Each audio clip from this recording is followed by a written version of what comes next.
Salam. Gəlin Mohamed Salahın Liverpooldakı hazırki vəziyyətinə qısaca nəzər salaq. Deməli, bu təhlil əsasən klubun əfsanəsi, indi şəhçi işləyən Jamie Carragher'in fikirlərinə əsaslanır.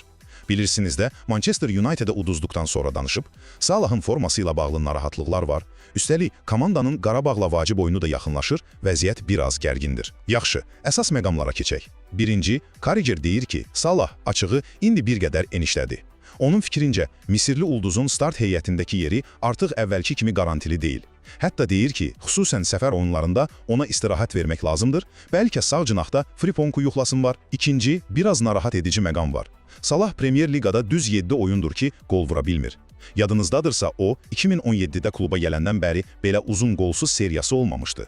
Düzdür, baş məşqçi Arne Slot hələ ki ona güvənir, amma komandanın son nəticələri bilirsiniz, Manchester United'ə, sonra Galatasaray'a məğlubiyyətlər Salah üzərindəki təzyiqi artırır. Bu dəqiqdir. Və nəhayət, görünən odur ki, Liverpool rəhbərliyi artıq gələcəyə baxır.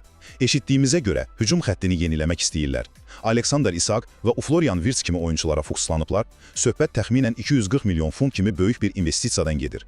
Bu vəziyyət, üstəgəl Salahın hazırki forması, onun əsas heyətdəki yerini, xüsusilə də Qarabağla oyun ərəfəsində daha da şübhə altına alır. Beləliklə, qısaca desək, əgər Salah tez bir zamanda öz oyununu tapmasa, Liverpoolun start heyətindəki mövqeyini itirməsi tamamilə real görünür.